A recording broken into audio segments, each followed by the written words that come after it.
everyone, once again welcome to our channel Indus Ranger, and today we will discuss on the topic of idiom phrases. So let's start with pen and copy. Your first idiom is smell a rat. इसको एकदम person से relate करके, story से relate करके, याद करके यहीं पे ख़त्म करिए, ठीक है।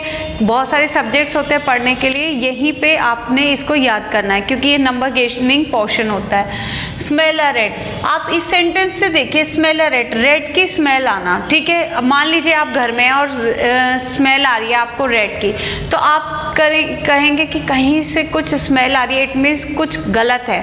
तो इसका आंसर ये है, समथिंग इज रॉन्ग।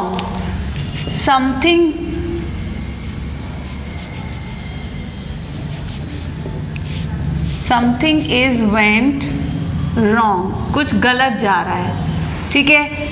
चूहे की स्मेल आना मतलब कुछ गलत आ रहा है, तो something is went wrong. Next, bone of contention. Bone मतलब हड्डी, कंटेंशन मतलब कोई इरादा, हड्डी के लिए, कंटेंशन मतलब झगड़ा, हड्डी के लिए झगड़ा।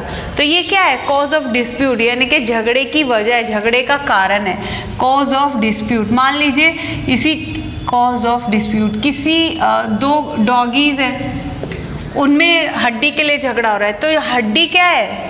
एक झगड़े की वजह है, कॉज ऑफ डिस्प्यूट है। डिस्प्यूट मतलब झगड़ा, कॉज मतलब कारण, झगड़े का कारण।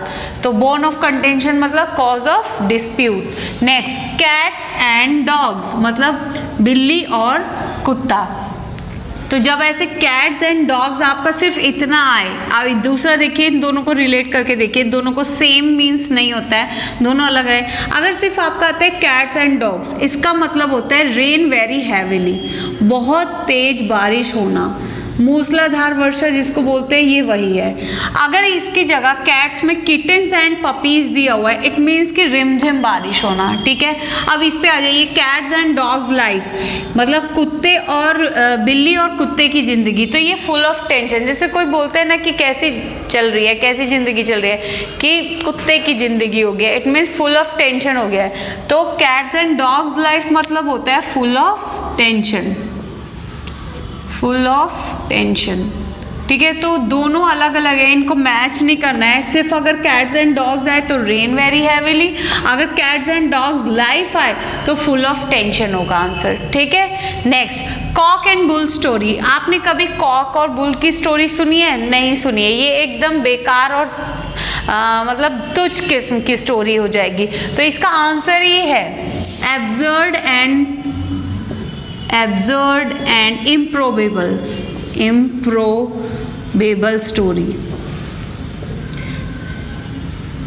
बेकार और असंगत, अतार्किक स्टोरी, ठीक है। At a snail space, snail क्या होते हैं? बहुत धीरे धीरे चलती है, और उस स्पेस मतलब उसके कदम, स्नेल के पेस के कदम, snail space, at a snail space, तो वेरी स्लोली। अगर किसी को कहा जा रहा है he is walking like a snail pace, मतलब वो बहुत धीरे चला, very slowly. At a snail space मतलब वेरी स्लोली, बहुत धीमी गति से, ठीक है। Next, add insult to injury मतलब इंजरी, कुछ घाव भी हुआ है और उस पर इंसल्ट भी कर दी जाए, तो ये क्या है? हिंदी का थोड़ा मुहावरा करके देखे तो, add insult to injury, injury पे इंसल्ट भी हो जाना, उस पे इंजरी पे इंसल्ट भी ऐड हो जा रही है, तो क्या है? जले पे नमक छिड़कना, ठीक है। इसका जो हिंदी मुहावरा वो यही है, जले पर नमक छिड़कना। तो